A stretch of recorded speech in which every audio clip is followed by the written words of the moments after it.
This is the consequences when we chose the wrong direction. Oh my God. Yes. It is what it is. Make America great. Wait, you mean to tell me Americans don't want to pick lettuce for $2 an hour? No. Now the farmers are crying because they can't find any workers. Ain't that something? After you pushed out all of the immigrant workers who actually did the job, now you're standing around wondering why Chet and Kaylee won't come pick your cabbage in 100-degree weather for $4.75 and a Capri Sun? Y'all really thought folks were going to jump at the chance to break their backs for pennies on a dollar. Hey, but you know what's even funnier, y'all? Some of these farmers say the American workers they do get, they don't even last the whole damn day. One guy said somebody walked off by lunch, and honestly, I support it. Listen, I wouldn't be out there picking strawberries and fighting bees and being dehydrated just so that farmer could sell those strawberries for $12.99 a box at Whole Foods. Negative. See, they've been telling you this lie for years. They took our jobs. Nah, Americans, you didn't want those jobs. You just didn't want them to have the jobs either. Now look at you, a field full of crops and not a soul to pick them. Next time, think twice before turning labor into a culture war. Because now, it's just you and your own damn tomatoes. It's about $250,000 to $300,000 worth of revenue. Just left to rot. Yeah, which is one thing, but it's also lost revenue for the workers that would have been able to pick them had they been here. So like this fruit is not going to be able to be harvested because it's too far gone. That's because on day one of the harvest, about half of their 120-person workforce wasn't there. Our harvest workforce is primarily immigrants. I would say the majority are from Mexico originally. They are skilled workers who come up every single year. A lot of people have a lot of fear based on their ethnicity, which is an unfortunate thing. Chandler says the fear over ICE raids isn't just present at his farm, but across many farms like his. For him, it means an unprecedented loss. So we are in a situation where we're going to have to leave probably 300 to 400 tons of fruit on the tree. It's going to be devastating. He and his wife are even looking for second jobs to make up for the loss. But on top of those fears, Chandler's wife is from Mexico, and the knowledge that people who look like her and his children don't feel welcome hits close to home. We've got regular people out here who are helping us out. They're not criminals, they're not bad people. They're just like you and I. They're just trying to make a living. They're, taking care of their families. And for them to be in this country and in fear, that doesn't feel very good. So food prices in America are expected to skyrocket anytime soon due to the ongoing mass deportation. Now that's because most of these workers on these farms are mostly immigrants. And because they don't have documents, most of them are scared to come to work. They might get caught and deported. So the crops on these farms are being left alone. Most of them have started rotting. So this morning I wake up to find out that 75% of the farm workers are not showing up to work in California. This is exactly how you, documented, undocumented immigrants, and anybody who works alongside you all that supports you, this is how you show America exactly how much our economy depends on your hard efforts and work. Thank you so much for banding together to do this. It's about time that the rest of the people in the United States that are spoiled, rotten, rich understand that their only cheap fruit comes because of the fruit of your labors. And food prices are about to soar because of it. We are going to get to a point where it's not going to be a case of can you find an orange? It's can you afford it if you do. Donald Trump has come into office thinking he can just do whatever he wants and the world will just respond to his whim. And instead, he is finding out the hard way and we're going to pay the price. Guys, I was wrong and I can admit that. When people were saying that mass deportations would greatly affect farmers, I didn't actually think they were serious. They said that Americans were unwilling to do the jobs that immigrants do. And I didn't believe them. But this new video that I just saw proved me wrong. It's just been harder and harder and harder to find those people to work. Bethany Gotts owns Quay's Farm in Mountain Home, but now with fewer workers, a lot of the manual labor is left up to her. She tells me she's tried hiring locally, but it's been difficult to find people willing to do the hard work. Finding a legal American here that is going to work as hard as an immigrant is nearly impossible. She even posted job openings on Facebook. I had 7 people contact me about it, and when I sent them the description, I had no people respond. I went ahead and found the job listing. She's offering $2,000 to $3,000 a month for full-time manual labor on a farm. She says hiring undocumented workers is not an option, with serious risks for both sides. One, you're going to get fined. You have unfortunately, an employee living in fear. They could get picked up at any moment, and then you're without an employee. To keep her farm running, Gotts is hiring high schoolers and is now looking into the federal H-2A visa program. I have endeavored to spend $200,000 to build a small worker housing so that I can get H-2 workers next year. This woman had $200,000 lying around that she could have used to pay some strapping young Idaho corn-fed boys to do the manual labor on her farm, but instead built temporary housing for visa workers. I never thought I'd live to see the day where liberal media was telling people, are you unwilling to pay Americans a fair and decent living wage for hard manual labor? Just import a bunch of people to do it for way cheaper and then put them in a house and they can't go anywhere else because what other option do they have? Man, I feel like there's a term for that, but it's just slipping my mind. What happens when a policy meant to solve one problem creates another?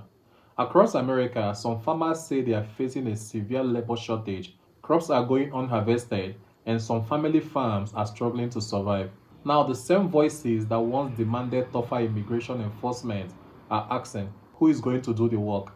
Let's watch more clips and we'll come back to talk about it. We need to talk about this Georgia farmer that did not vote for Donald Trump. And now the county, 60% of the citizens that voted for Donald Trump and whose officials are all Trump supporters, took over 225 acres of his farmland through eminent domain.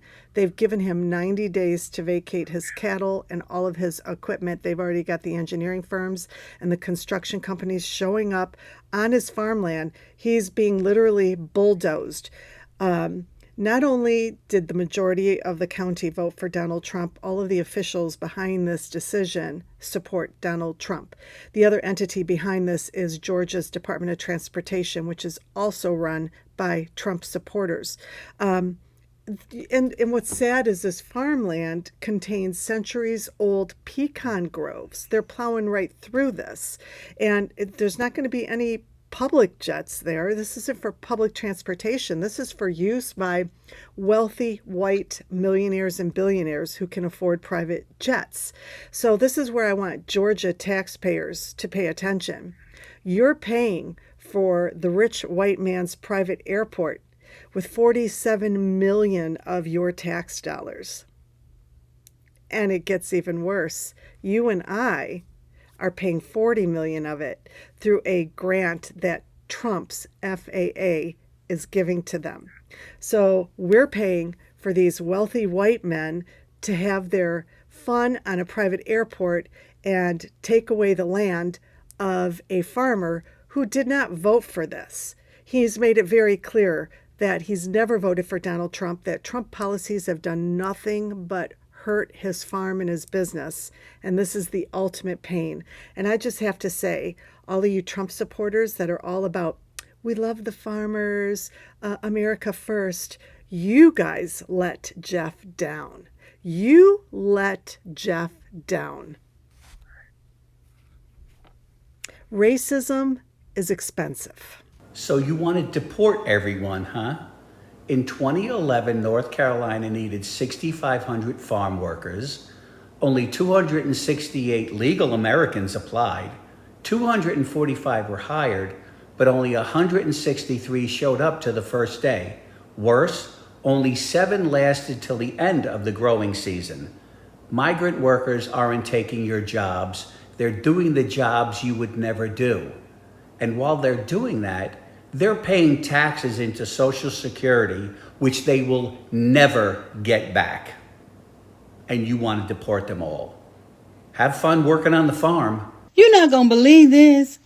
I saw that someone on Twitter were saying, the white farmers on Twitter were saying that when they had all these mass deportations, that they just automatically thought that they were going to send the black people to work their farms. The black farmers who had already lost their farms, and just, other black people, because they needed the help and they wanted the government to send them, I guess, criminals so they can work on their farms, so they can keep their farms. Because, me keeping my farm and not caring about you and giving you low wages, that's just the American dream, right?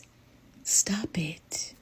Y'all need to stop this. This is just totally ridiculous. Little Johnny, little Susie, all the ones that you're paying all this money because you've gotten all this government money for free, you need to go get them out of college, which is what they used to do in the olden days. Get them out of college, get them out of their little jobs, and get them working that farm on the weekend. There you go. See, I fixed it for you. Why not just hire people from here? Yeah, so we would love to hire people from here. The reality is we can't find the numbers of people here. We're in a rural area, number one. Number two, this is hard work. It is difficult work. And there are lots of people that are not willing to do it. There is a clear directive from the administration that they want mass deportation. That is impacting then our labor force. Is that what I'm understanding? It's absolutely impacting the labor force, and the president said so himself. He said the aggressive raids are hurting our farmers. Somewhere between 50 and 60% of our farm labor workforce is undocumented immigrants. If we were to deport them all overnight, then that's 60% of the workforce. That means higher prices for them at the grocery store. After hearing these farmers speak, one thing becomes impossible to ignore. American agriculture depends heavily on labor. According to the U.S. Department of Agriculture, a significant share of the nation's farm workforce consists of immigrants, many of whom perform physically demanding jobs that employers often struggle to fill. When labor suddenly becomes scarce, the consequences spread quickly. Crops can be left in the field, harvests shrink, farmers lose income, food supplies tighten, and consumers often end up paying higher prices at the grocery store. Supporters of stricter immigration enforcement argue that border security and enforcing immigration laws are essential.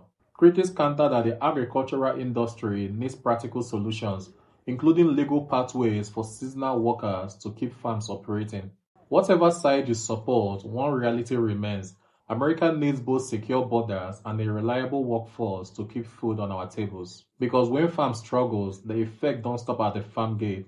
They reach every family buying groceries. So here's my question. Can America protect its borders while still ensuring farmers have the workforce they need? Or is the country headed toward an even bigger agricultural labor crisis?